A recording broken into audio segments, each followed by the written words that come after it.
शालेय शिक्षण सेवा सदनमध्ये झाले आहे. तर महाविद्यालयीन शिक्षण संगमेश्वर कॉलेज व दयानंद कॉलेज या ठिकाणी झाले आहे. BA च्या शेवटच्या वर्षात शिवाजी विद्यापीठात प्रथम क्रमांक आल्याबद्दल त्यांना पुरस्कारही मिळाला होता. त्यांच्या अध्यापनाच्या कार्यासाठी त्यांना एकूण 3 बेस्ट टीचर पुरस्काराने सन्मानित करण्यात आले आहे. यशवंतराव चव्हाण महाविद्यालय, वारणानगर येथे समाजशास्त्र विभाग प्रमुख म्हणून काम पाहिले आहे. त्यांनी काही पुस्तकांचे लेखन आणि संपादनही केले आहे. सामाजिक बांधिलकी म्हणून त्यांनी सामाजिक विषयांवर अनेक ठिकाणी व्याख्यानं सुद्धा दिलेली आहेत. आतापर्यंत जवळपास 25 ते 30 शोध निबंधाचे प्रकाशन विविध मासिकातून त्यांनी प्रकाशित केलेले आहेत. वसुंधरा कला महाविद्यालय येथे त्यांनी प्राचार्य म्हणून काम पाहिले आहे. अशा उच्च शिक्षित विभूतींना मी विचारमंचावर आमंत्रित करतो. त्यांनी आपले विचार मांडावे अशी मी त्यांना विनंती करतो.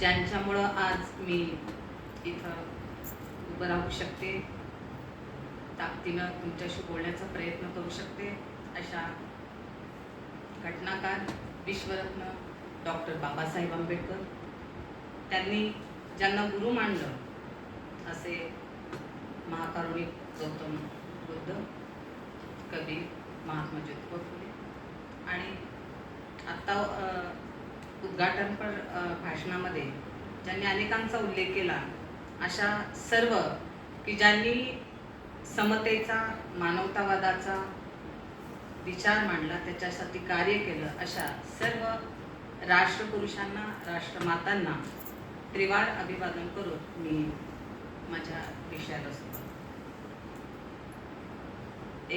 2 ते 3 आठवड्यापूर्वी मला माननीय संजय अपुटे सरांचा फोन आला आणि मला या संदर्भात त्यांनी सांगितलं. मी हे नम्रपणे नमूद करू इच्छिते की मला या संदर्भात BS4 ही कन्सेप्ट आणि मला जर याच्याबद्दल माहिती नसेल तर याच्यामध्ये नवल पाठवू नये, कारण प्रत्येकजण आपापल्या कामामध्ये, आणि मी तर 20 वर्ष कोल्हापूरला होते आणि नंतर 2019ला प्राचार्य म्हणून ज्यावेळेला मी सूत्र हाती घेतली, त्यामुळे दिवसभर म्हणजे सकाळी 9 ते संध्याकाळी 4 ते 4:30 आणि कधी कधी तर नॅकच्या कामामध्ये तर आम्हाला खूप वेळ राहावं लागलं. आणि तरीसुद्धा अशा कामातून सुद्धा मला आवड असल्यामुळं कधी कोणाच्या बोलवण्यावरून मी असं सार्वजनिक ठिकाणी गेले आणि बोलले. पण सर्वप्रथम मी सरांचे आणि सरांच्या संपूर्ण टीमचं मी आभार मानते की या कार्यक्रमामध्ये मला तुमच्याशी संवाद साधण्याची संधी त्यांनी उपलब्ध करून दिली, माझ्यावर विश्वास होता.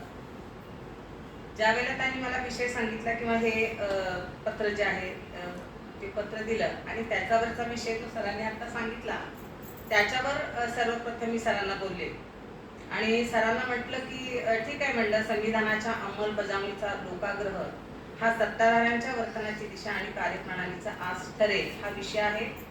विषय खूप छान आहे, तुम्हा आम्हासारख्या शिकलेल्या माणसांना हा विषय कळू शकेल. पण म्हणलं सर, आजकाल बऱ्याच वेळेला ऐकायला लोकांना आवडत नाही आणि जो उद्देश आपला या BS4 अर्थात संविधान, सन्मान, सुरक्षा आणि संवर्धन हा जो विषय आपला आहे आणि संविधानाच्या बद्दलची जागरूकता जनसामान्यांमध्ये निर्माण करणं, जे सरांनी आता सांगितलं, ज्याची अत्यावश्यकता आहे किंवा ते गरजेचं झालेलं आहे आणि तो जर आपला उद्देश असेल आणि असा विषय आणि असं पत्र जर आपण वाटलं तर लोक थोडंसं म्हणतील की हे आमचं नाही किंवा आम्ही तिथं जाणं योग्य नाही.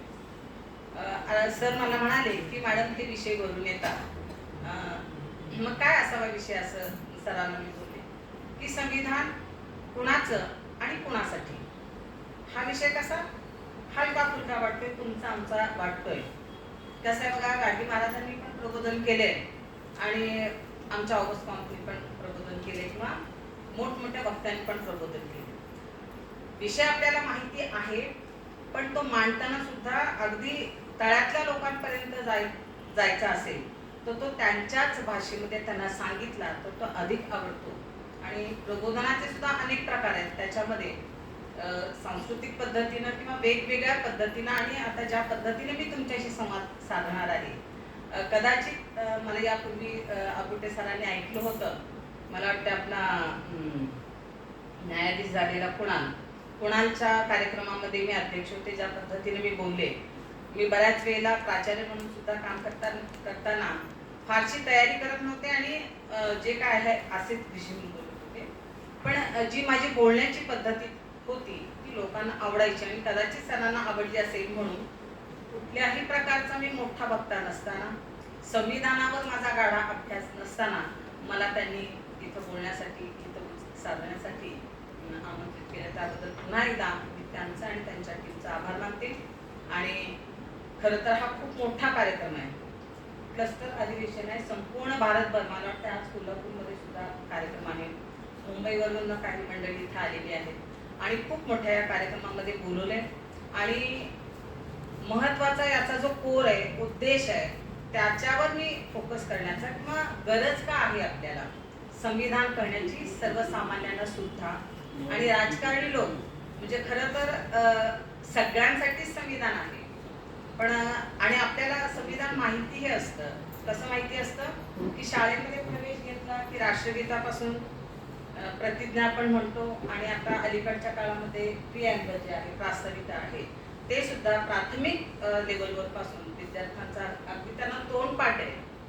पण ते नुसतं पाठ असून नेमकं त्यात काय आहे आणि आपल्याला काय समजायला पाहिजे आणि आपल्यावर जर अन्याय होत असेल आणि वय मोठं होईल तसं या म्हणजे या सुद्धा त्यांच्या कक्षा एक समाजातला नागरिक म्हणून जगत असताना सरांनी खूप छान पद्धतीने मांडणी केली की ज्याचा परिणाम आपल्यावर होत असतो. मग ते आहे हे आपल्याला माहीत नसलं तरी चालतंय, पण ज्याचा परिणाम आपल्यावर होत असतो, आपलं जगणं मरणं अवघड किंवा सोपं होत असतो, त्या वेळेला मात्र आपण विचार करणं आवश्यक असतं. नेहमीच माझा आग्रह असतो, जो आजही आहे, की तरुणींनी, लहान मुलांनी अशा प्रकारच्या कार्यक्रमामधून जास्त, कारण त्यांना जास्त गरज आहे.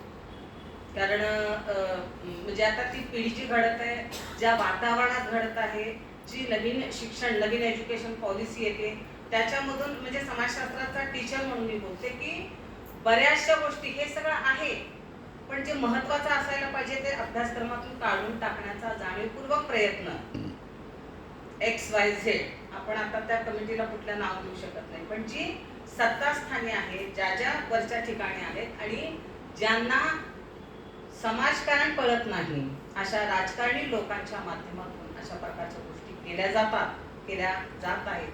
आणि म्हणून भविष्य काळामध्ये आपलीच मुलं किंवा असे विचारतील की घटनाकार कोण होते.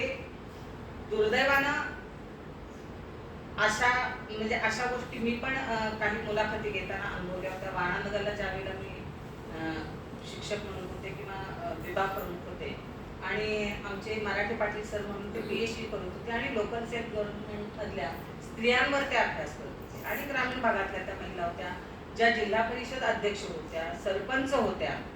आणि त्यांची मुलाखत घेताना, प्रश्नावली भरून घेताना त्यांना विचारलं की घटनाकार कोण आहे. दुर्दैवानं त्यांना अलीकडच्या म्हणजे 7-8 वर्षापूर्वीची गोष्ट, आणि त्यांना घटनाकार कोण आहेत हे माहिती नव्हतं. म्हणजे अवघड गोष्टी आहेत. आणि आतापर्यंतचं राजकारण, आता थोडा बदल स्त्रियांचा होत आहे राजकारणामध्ये येत असताना, की उलट महिलांनी वेगळ्या पद्धतीनं आपला ठसा उमटवण्याचा राजकारणामध्ये सुद्धा प्रयत्न केलेला आहे, असंही आपल्याला चित्र दिसतं. आणि ही सगळी किमया या सगळ्या घटनेमुळे झालेली आहे. मग ही घटना म्हणजे काय, बऱ्याच वेळेला लोकांना हेच माहिती नसते. घटनेमधल्या महत्त्वाच्या गोष्टी काय आहेत त्या आपल्याला नाही, सगळी घटना आपल्याला पाठ असणार. आपण डिपार्टमेंटमध्ये काम करणारे असू, काही वकील इथं असतील, त्यांना मे बी घटना सगळी माहिती असेल. ढोबळमानांना आपण विचार करताना याचा विचार करतो किंवा या गोष्टी आपल्याला माहिती आहे की 26 नोव्हेंबर 1949ला आपण ती स्वीकारली आणि त्याची अंमलबजावणी 26 जानेवारी 1950ला झाली. मग घटना किंवा संविधान म्हणजे काय, मी यंग मुलांना थोडासा प्रश्न विचारते आणि इंटरॅक्टिव्ह अशा पद्धतीने आपण जर बोललो तर जास्त ते छान होईल. कारण महत्वाचा उद्देश आपल्याला सरळ, साध्या, सोप्या भाषेमध्ये हे समजून घ्यायचं.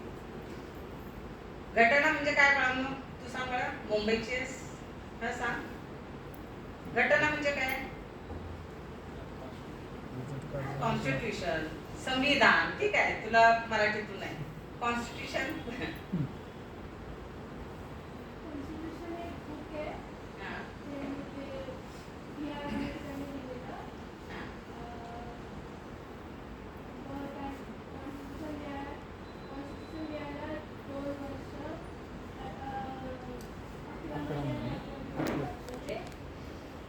ते माहिती तंत्रज्ञानाच्या युगामध्ये आपण जगतोय, इतक्या तर किमान माहिती आपल्यालाही असतात.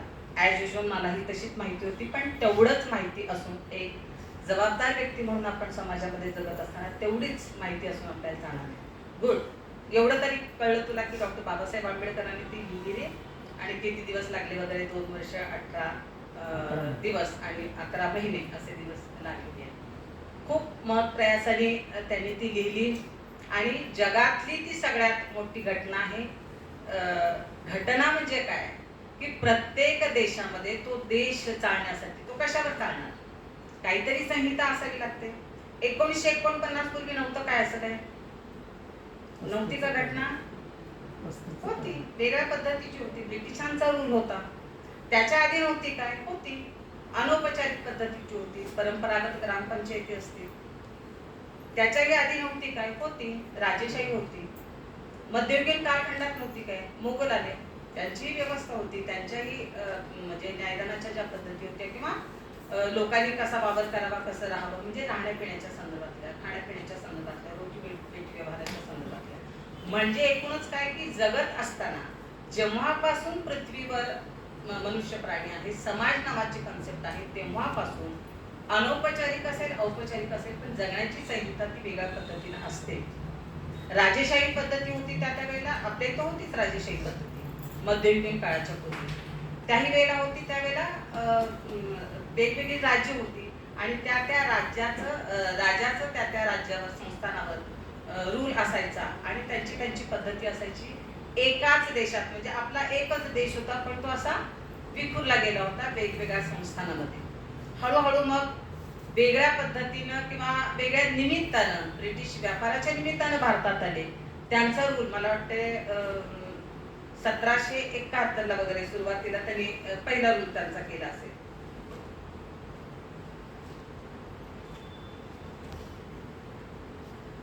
असो, म्हणजे साधारणपणे लिखित अशा स्वरूपामध्ये त्यांचे रूल्स रेग्युलेशन, त्यांना त्यांचं प्रशासन करण्यासाठी जे आपल्या लोकांवर त्यांनी राज्य केलं होतं त्यासाठी त्यांनी अनेक कायदे आणले आणि त्या कायद्यांचा आणि त्याच्यानंतर 1935 म्हणजे 1771 असेल, 1735 असेल, हळूहळू 20 वर्षांनी बदल होऊन त्याच्यामध्ये रेग्युलेटिंग ऍक्ट असेल, सायमन कमिशन आलं, त्याच्यानंतरचा तो कायदा असेल किंवा 1935 ला भारतीय कायदा झाला, ब्रिटिश भारतात असतानाचा 1935. या सगळ्या कायद्यांचा एकत्रित परिणाम आपल्या घटनेवर सुद्धा दिसतो. मला वाटते पुणे करार हा सुद्धा आपली घटना लिहिण्यापूर्वीची घटना आहे. पुणे करार झाला त्यावेळेला म्हणजे खरं तर याला मी अंडरलाईन करते पुन्हा एकदा की पुणे करार पुन्हा एकदा झाला पाहिजे. स्वतंत्र मतदारसंघ का राखीव मतदारसंघ हा जो प्रश्न त्यावेळेला उपस्थित झाला होता. डॉक्टर बाबासाहेब आंबेडकरांनी त्यावेळेला खूप मोठं धैर्य दाखवून भारताच्या स्वातंत्र्याला, भारतीय जनतेला किंवा महात्मा गांधीजींनी जे काही उपोषण सुरू केलं होतं त्यांना आणि मानवतावादी दृष्टिकोनातून त्यांनी स्वातंत्र्याला प्राधान्य देऊन आपल्याच लोकांसाठी म्हणजे बहुजन समाजासाठी त्यांनी धरलेला स्वतंत्र मतदारसंघाचा आग्रह मागे घेतला आणि राखीव मतदारसंघाला त्यांनी म्हणजे काय अनुमती दिली, ज्याचे परिणाम आपण आज तागायत भोगतोय. आपण खूप बोलतोय, थेरी आपल्याला खूप माहिती आहे, पण संविधानिक जे अधिकार आहेत किंवा संविधानावर या संहितेवर आपल्याला चालायचं असेल तर आपण कुठल्या, बऱ्याच वेळेला आम्ही पण म्हणतो की आम्ही खूप बोलतोय, आम्हाला खूप माहिती आहे, पण आम्ही काहीच बदल करू शकत नाही. आमच्या हातात कुठं सत्ता आहे? म्हणजे हा किती पुणे करार ही छोटी वाटणारी किंवा इतिहासातली खूप महत्वपूर्ण घटना की त्याचे परिणाम आज तागायत आपण म्हणजे भोगतोय. सुखदेव थोरात पुण्यामध्ये एक कार्यक्रम होता, माझ्या भावाला बेस्ट इंजिनियर म्हणून अवॉर्ड मिळाला होता आणि त्यावेळेला आम्ही त्या कार्यक्रमाला गेलो होतो. खूप छान त्यांनी आपल्या समाजातल्या लोकांना प्रबोधित केलं आणि त्यावेळेला ठासून त्यांनी सांगितले की पुणे करार पुन्हा एकदा झाला पाहिजे, त्याच्यावर पुन्हा एकदा विचार झाला पाहिजे. आपल्याला जे आज आपण म्हणजे मोकळा श्वास घेतोय, आपण ज्या चळवळी उभ्या केल्या आंबेडकरांनी 1925 पासून ते 1957 पर्यंत ज्या काही चळवळी उभ्या केल्या, आज हे बेस फक्त तसंच आहे सर. आज जरी हा जनसमुदाय पुण्यातला डॉक्टर बाबासाहेब आंबेडकरांनी ज्या वेळेला चळवळींना सुरुवात केली त्यावेळेला 7 ते 8 लोक त्यांच्या चळवळीमध्ये होते. त्यांचं भाषण असेल तर लोक दारातून ऐकायचे पण तिथे येत नव्हते. पण आज म्हणजे त्यांनी त्यांच्या कालखंडामध्ये इतका जनसमुदाय तयार केला आणि ज्याच्यातून त्यांची जी लढाई होती मानवतावादाची त्यांना शक्य झाली त्यांच्या अनुयायांमुळं. आणि महत्वाचं वैशिष्ट्य त्यांचं चळवळीचं होतं की रक्तपात न करता जरा सुद्धा जे थेंबर सुद्धा रक्तपात न करता त्यांनी मानवतावादाचा हा इतिहास किंवा हा विजय त्यांनी मिळवला होता. आणि घटनेच्या माध्यमातून त्यांनी हे जे आपल्याला दिलेलं आहे आज ते पुन्हा आपल्याला बारकाईनं वाचण्याची गरज निर्माण झाली जे आपल्याला कळणं गरजेचं आहे. आणि आपण मी सांगितलं की आपल्याला सगळे प्रिॲम्बल पाठ आहे, प्रतिज्ञा पाठ आहे, जनगण पाठ आहे, पण प्रिॲम्बल की ज्याच्यामधला प्रत्येक शब्द म्हणजे आपल्या संपूर्ण घटनेचा संविधानाचा सार आहे. लक्षात घ्या काय आपलं त्याच्यामध्ये काय सांगितलेलं आहे. सा स ध लोग अनेक तज्ञ लोकांनी जी व्याख्यानं केलेली आहेत म्हणजे हे केलेली आहेत त्याचा थोडासा आधार घेऊन मी हे सांगते. सार्वभौम समाजवादी धर्मनिरपेक्ष लोकराही गणराज्य आणि आपणच आपल्याला ते अर्पण केलेलं आहे. आणि आज समाजामध्ये सत्ताधारी लोक काय करतायत म्हणजे घटना कोणाची आहे आपलीच आहे.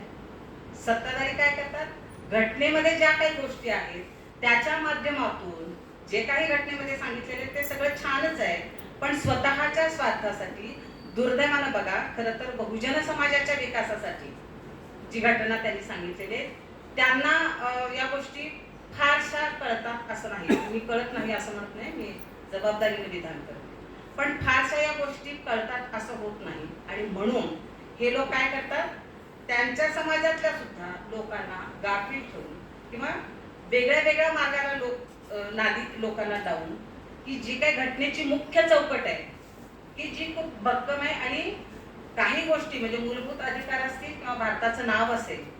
बघा तुम्ही आपले पंतप्रधान माननीय पंतप्रधान आपण संविधानिकच बोलायचं, आपण कुठलाही उपमर्द कोणाचा करायचा आहे. माननीय पंतप्रधान बोलताना हिंदुस्थान हा शब्द वापरतात जो आपल्या घटनेमध्ये नाहीच आहे कुठे, भारतीयच आहे पण ते वापरतच नाहीये. आणि मुख्य चौकटीमध्ये सुषमा आमदारांचं विशेषतः मी भाषण जे ऐकलेले आणि खूप अभ्यासू त्या ताई आहेत बराळे म्हणून आहेत ते त्यांची बोलीभाषा खूप वेगळी पण खूप छान पद्धतीने त्यांनी पण मांडणी केलेली आहे की पहिली जी चौकट आहे म्हणजे चौकट जी आहे त्या चौकटीमध्ये पहिला जर कुठला घटक असेल तर तो भारत हे नाव आपल्याला बदलता येत नाही. त्याची घटनात्मक बदल करायचे असेल तर त्याच्यासाठीची जी कलम आहे की ज्याच्यामध्ये पुन्हा एक म्हणजे साधा बदल विशेष बदल आणि अतिविशेष बदल. अतिविशेष बदलामध्ये ही गोष्ट येत असताना देशाचे पंतप्रधान हिंदुस्थानच हा शब्द वापरत असतील तर ही शोकांतिका किंवा काहीतरी आत वेगळे म्हणजे आता सर इथे सुद्धा लिहिलेलं आहे किंवा जे ब्राह्मणी कावा किंवा गनिमी कावा आम्ही घटनेचं म्हणजे पुरेपूर अवलंबन करणार योग्यतेची अंमलबजावणी करणार वगैरे असं ते म्हणतायत. पण कुठंतरी आपल्याला हे गनिमी कावे किंवा हे छुप्या ज्या त्यांच्या गोष्टी आहेत ना त्या कळल्या पाहिजे. बरोबर आहे की नाही. म्हणून आपल्याला हे समजणं गरजेचं आहे. छोट्या छोट्या गोष्टी सुद्धा हिंदुस्थान शब्द नाहीये ते झालं कुठलं म्हणजे धर्म हा महत्वाचा आहे जगताना प्रत्येकाला, पण समाजामध्ये सामाजिक गोष्टी ज्या वेळेला असतात सार्वजनिक गोष्टी ज्या वेळेला असतात त्यावेळेला धर्म ही गोष्ट आपण वापरू नये त्याचा अवलंब करू नये. बरोबर आहे की नाही. घरात धर्म ही गोष्ट घरात किंवा तुमचा समुदाय ज्या वेळेला असतो त्यावेळेला ती करण्याची गोष्ट आहे, पण ज्या वेळेला सार्वजनिक गोष्ट असते त्यावेळेला ती गोष्ट करता कामा नये. अनेक अशा गोष्टी घडत आहेत अलीकडे, अनेक गोष्टी या संदर्भातल्या घडत आहेत म्हणजेच कुठंतरी गाफील. आता ते अयोध्याचा विषय झाला. मी एका ठिकाणी एरोबिक्सला जाते तिथे वेगवेगळ्या जाती धर्माच्या बायका येतात त्यांचं बोलणं ऐकून मला अवाक व्हायला होतं. आणि इतक्या वेळा त्या रामाच्या ह्याच्यानी आणि म्हणजे पूजक कोणाचे आहेत ते ठीक आहे अधिकार आहे त्यांना, पण त्यांची जी मतं आहेत मुस्लिमांबद्दलची असतील बहुजन समाजाबद्दलची आहेत मी अर्थात म्हणजे सौम्य पद्धतीने ते वॉशआउट करण्याचा प्रयत्न करते की असं नाही. पण ते म्हणतात की नाही ते मुस्लिम फार हे घाणेरडे त्यांच्या दुकानात पण मॅडम जायचं नाही त्यांच्याकडून घ्यायचं नाही. इथे हिंदूंची दुकानं तिथे जाऊन अरे बाबासाहेबांनी जे काय केलंय आपल्या संविधान काय सांगतंय की आपण सगळे एक आहोत. किती भारी आपली ते प्रियांबल आहे, त्याचा कुठंच गंध नाही. म्हणजे डॉक्टर बाबासाहेब आंबेडकरांना असेल, शिवाजी महाराजांना असेल, बसवेश्वरांना असेल, सगळे हे जे राष्ट्रपुरुष होऊन गेले त्यांना कप्पे बंद किंवा त्यांच्या कप्प्यातून सगळेजण बिनधास्तपणे बिनदिक्कतपणे चर्चा करतायत, सार्वजनिक ठिकाणी बोलतायत. ठीक आहे, बसव व्याख्यानमाला आपण पण मी व्याख्यानमाला घेतोय. त्यावेळेला चंदनशिवे सरांनी नेहमी सांगितले की सर सगळ्या जाती धर्मातल्या लोकांना आपण व्याख्यानावर बोलूया, उलट ब्राह्मणांना बोलूया, उलट जे कट्टर आहेत त्यांना बोलूया. बरोबर आहे की नाही? ह्या सरमिसळीची गरज खरं तर पूर्वीपासून होती. नाही तर आपण जातीवादी ठरू आणि आपणच कुठंतरी घात करून घेऊ आपलाच. आणि म्हणून की जगत असताना वेगवेगळ्या पद्धतीने हे जे लोक एकत्र येतात ते घटनेचा कसा वापर करून घेतात आपल्याला जमत नाही. कारण आपल्याला सरांनी म्हटल्यासारखं की आहे घटना, पण ते आपल्याला खूप प्रभाव पाडायला लागल्यावरच कळायला लागले आणि आपण जागे झालोय. 2018ला म्हणजे सालापासून का असे ना, मध्यंतरी कोविडमुळे कदाचित म्हणजे गॅप पडला असेल, पण तरी सुद्धा हा जो BS4चा उपक्रम चालू आहे तो अत्यंत स्तुत्य अशा स्वरूपाचा आहे आणि जागृती होणं फार लोकांची आवश्यकता आहे. तर थोडंसं मी पुन्हा आपल्या घटनेकडे येते. तर घटना म्हणजे तो देश चालण्यासाठी त्या देशातल्या सरकारने कसं वागायला पाहिजे. कारण बऱ्याच वेळेला असं आहे की म्हणजे काय ते मेजॉरिटी झाल्यानंतर ती सुद्धा एक प्रकारची हुकुमशाही होते ना, वाईट लोक एकत्र आले आणि घटना दुरुस्तीचा जो कायदा आपल्याला सांगितलेला आहे.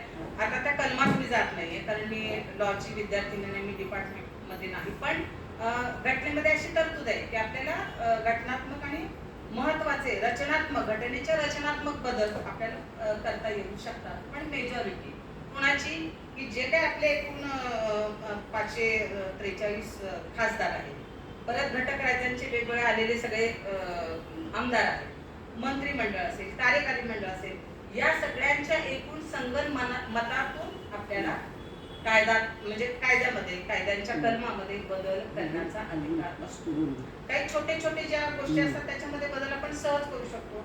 फक्त काही खासदार आणि निम्मे आणि त्याच्यातले अगदी म्हणजे 200 किती 543च्या निम्मे आणि त्याच्यापेक्षा फक्त 100 त्याच्या निम्मे सुद्धा तेवढे सुद्धा लोक असले, काही नावामध्ये बदल करायचा आहे, काही थोडासा बदल आहे, तर तो आपण करू शकतो जो समाजाच्या एकूण रचनेवर परिणाम करत नाही. पण ज्या वेळेला विशेष बदल करायचा असतो त्यावेळेला मात्र म्हणजे एकाधिकारशाही येऊ नये म्हणून न्यायमंडळ, कार्यकारी मंडळ आणि मंत्रिमंडळ या सगळ्यांना एकत्रित घेऊन आपल्याला तो नियम बदलाची जी काय आहे ती प्रक्रिया करावी लागते. पण आता जे केंद्रात चित्र आपल्याला दिसतंय की मेजॉरिटी ते करण्याचा प्रयत्न करत आहे, मग या बेसिसवर ते बदल करू शकतील. आणि आज आपण जो मोकळा श्वास घेतोय, प्रत्येक जण आपापल्या धर्माचं पालन करतोय किंवा जो मोकळेपणाने आपण वावरतोय, जर डिक्टॅटरशिप आली बघा. आणि त्यांनी असं पण काही वेळेला म्हटलेलं आहे सत्ताधारी पक्षाने, मी विशिष्ट व्यक्तींचं वगैरे नाव घेत नाहीये, म्हणजे आपण सगळे शुद्ध मंडळी इथे आहोत. त्याच्यामुळं की जे काय आता सत्ता कोणाची आहे तर त्यांनी one nation one election, one nation one election लोकशाही शासन पद्धतीमध्ये जेव्हा की आपण सत्तेचं विकेंद्रीकरण खालच्या ह्याच्यापर्यंत आणलेलं आहे. म्हणजे बलवंतराव मेहता समिती ज्यावेळेला स्थापन झाली आणि त्याच्या माध्यमातून म्हणजे आपण 1960ला महाराष्ट्र राज्याची स्थापना झाली, त्याच्या आधी मद्रासला झाली. म्हणजे आपण अगदी खालीपर्यंत सत्तेचं विकेंद्रीकरण म्हणजे डिसेंट्रलायझेशन ऑफ पॉवर असं करून त्या भागातला विकास त्या लोकांनी अधिक साधावा, तिथल्या नेतृत्वाला संधी मिळावी आणि त्या भागाचा विकास अधिक साधला जावा, हा महत्वाचा उद्देश त्याच्या मागे. बघा, दिल्लीमध्ये बसून आपल्याला महाराष्ट्राचा विकास करायचा आहे, इथले प्रश्न काय कुणाला कळणार आहेत? इथल्या नेत्यांना. म्हणजे ही योजना घटनेमध्ये करून ठेवलेली आहे बघा. घटना अत्यंत परिपूर्ण आहे, सगळ्यांना न्याय देणारी न्यायपूर्ण अशा स्वरूपाची आपली घटना. डॉक्टर बाबासाहेब आंबेडकरांनी म्हटले की ज्यांच्या हातामध्ये एक ना एक वाक्य त्यांचं असं करतात की ज्यांच्या हातामध्ये ती जाईल त्याच्यावर त्याची गुणवत्ता अवलंबून राहील.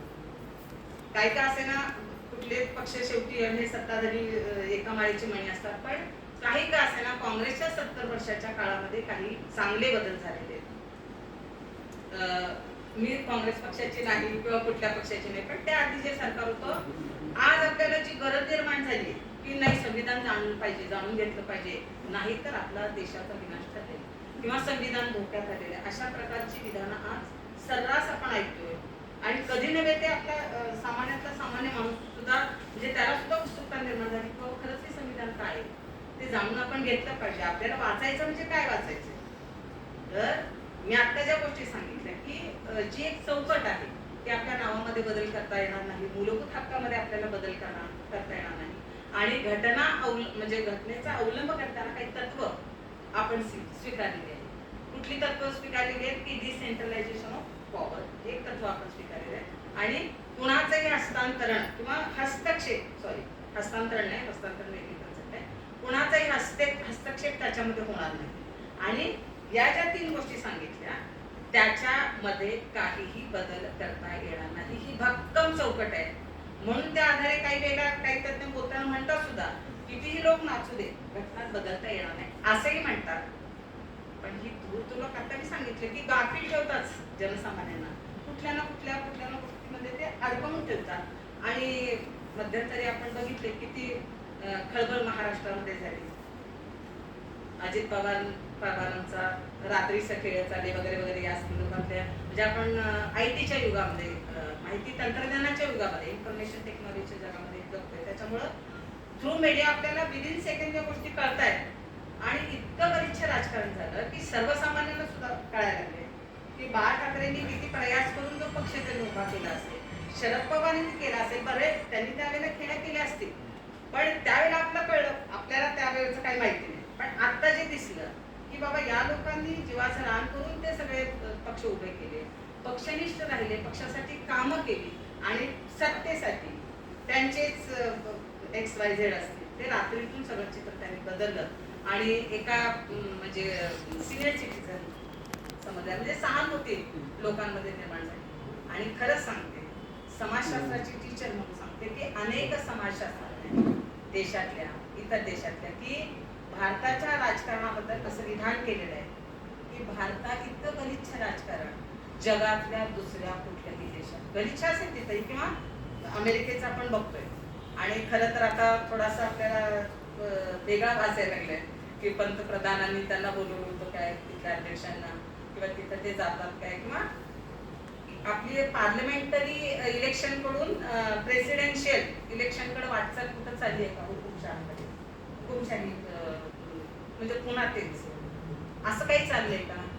हीच म्हणजे हे जे विधान आहे की भारतीय संविधान धोक्यात आले, ती हीच गोम आहे याच्यामध्ये की आपली जी लोकशाही आणि गणतंत्र म्हणजे प्रजासत्ताक जी लोकशाही आहे किंवा अप्रत्यक्ष लोकशाही आहे आपल्या इथं डायरेक्ट वोटिंग आपण केंद्रातल्या पंतप्रधान यांना वगैरे करत नाही, राष्ट्रपतींना निवडून आलेल्या मंत्रिमंडळांच्या माध्यमातून त्यांचं इलेक्शन होतं. आपण डायरेक्ट करतो का पंतप्रधानांना निवडून येतो का डायरेक्ट? नाही, म्हणजे अप्रत्यक्ष लोकशाही, तिथं प्रत्यक्ष लोकशाही.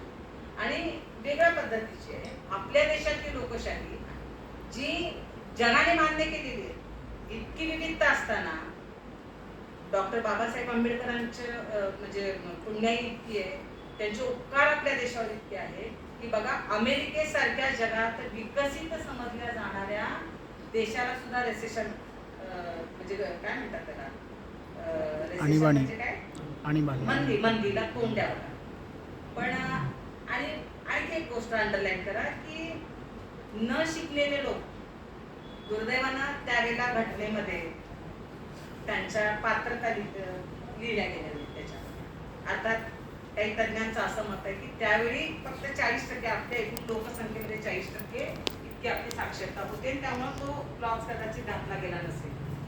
पण आज खरं तर नव्यानं घटना बदल करायचा असेल तर तो केला पाहिजे. जाणीवपूर्वक एक न शिकलेला माणूस जर सत्तेत आला तर किती देश रसातळाला जाऊ शकतो. पण आपले पंतप्रधान आधीचे कोण होते? मनमोहन सिंग. काय होते? इकॉनॉमिस्ट. खूप त्यांचा अर्थशास्त्रावर कमांड होती. डॉक्टर बाबासाहेब आंबेडकरांच्या पुस्तकांचा त्यांनी म्हणजे अभ्यास केला होता. आणि त्याच्यामुळं जगातल्या श्रीमंत राष्ट्रांमध्ये रेसेशन आलं तरी सुद्धा भारतामध्ये तितक्या प्रमाणात त्याची तीव्रता जाणवली नाही जितक्या प्रमाणात विकसित राष्ट्रांना जाणवली.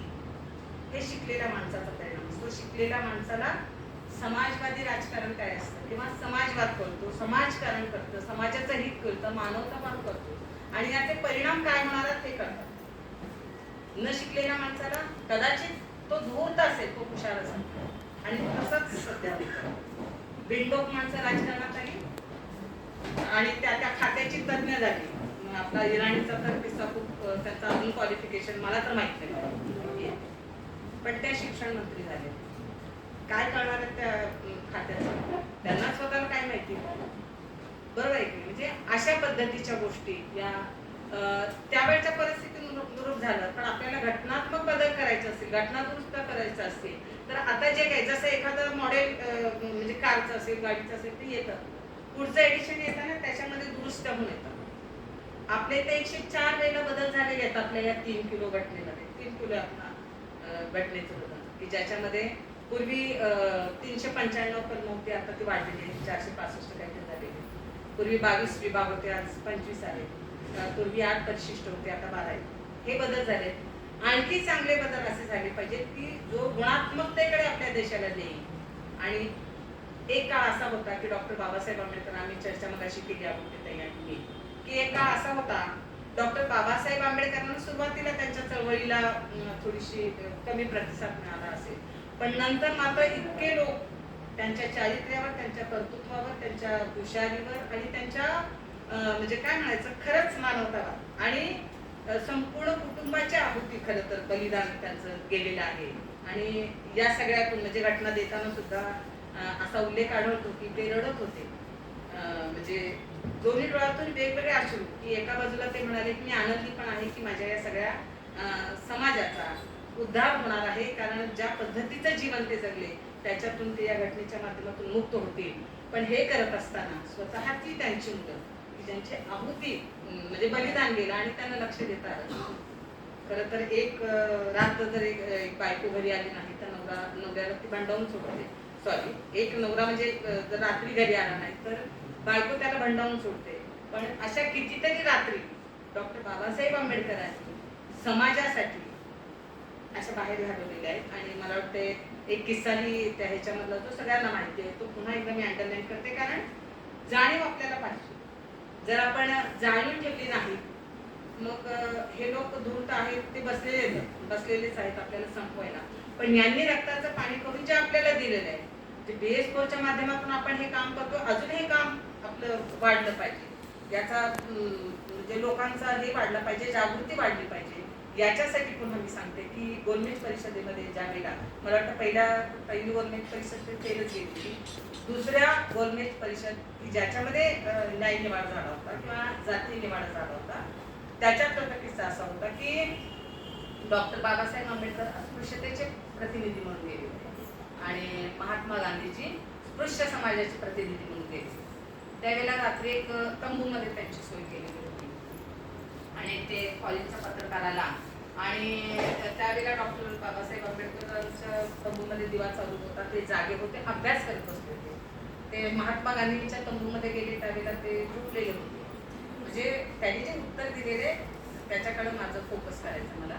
तर त्यावेळेला महात्मा गांधीजी झोपले होते आणि इथे जागे म्हणतात त्या आले पत्रकार आणि म्हणाले की तुम्ही दोघं एका देशातून आलेला आहात, ते स्पृश्यांचे प्रतिनिधी आहेत, ते झोपलेले आहेत, तुम्ही अस्पृश्यांचे प्रतिनिधी आहात, तुम्ही अभ्यास करत आहे.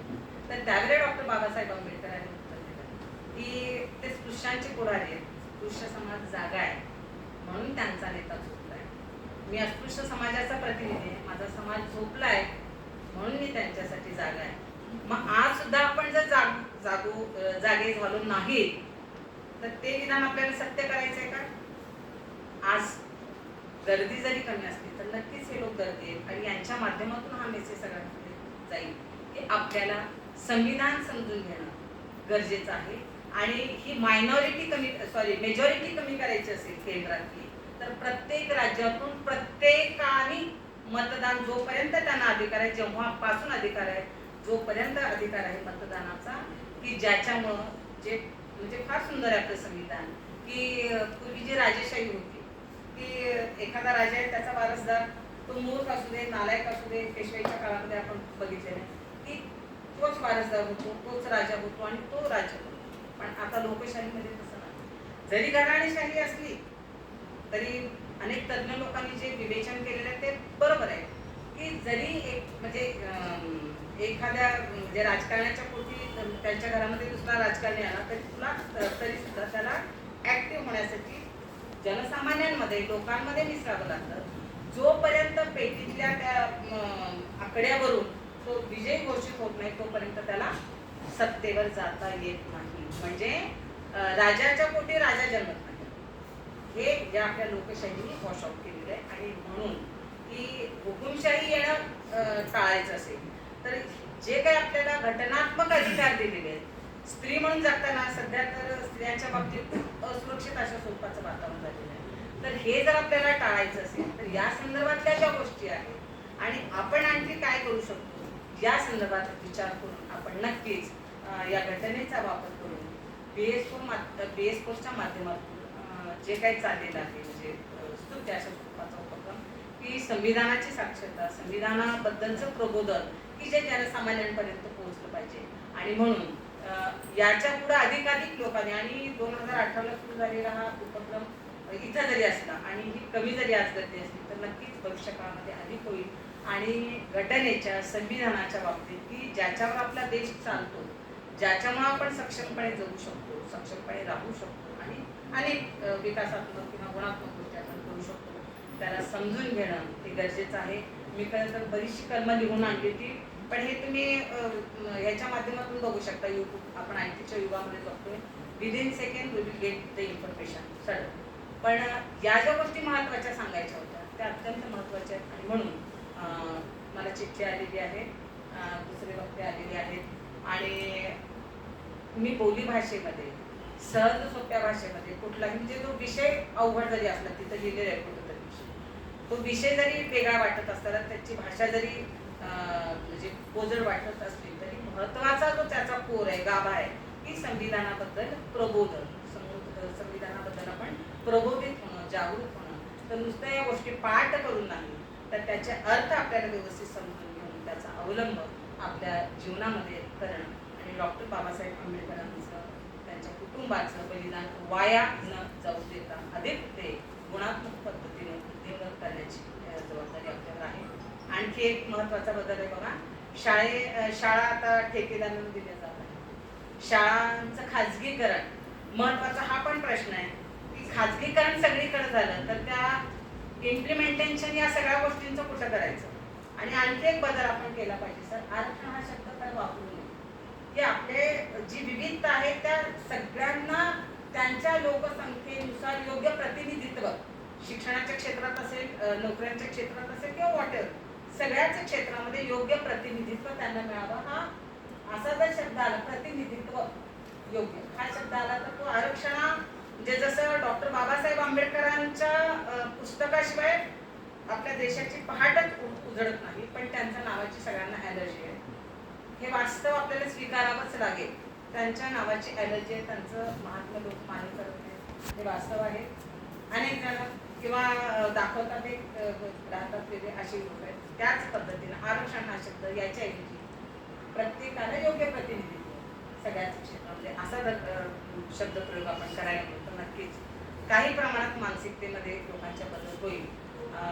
माझ्या पद्धतीनं मला माहीत आहे मी फार बाळगत बोलले असेल किंवा जे बोलले ते मार्मिक बोलले, मात्र म्हणजे मला जो सांगायचा होता कोर त्याचा जो आहे त्याचा गाभा जो आहे तो तुमच्यापर्यंत मला पोहोचवायचा होता. पुन्हा एकदा संयोजन कमिटीचं मी आभार मानते की मला बोलण्याची संधी दिली आणि या पुढच्या काळामध्ये नक्कीच जी गर्दी वाढेल आणि लोकांचा प्रबोधनाचं आपलं काम आहे आणि समाज गाडा व्यवस्थित चालण्यासाठी एक साक्षर चांगल्या लोकांची आपल्याला मदत होईल. पुन्हा एकदा सगळ्यांचे आभार मानते. जय भारत, जय संविधान.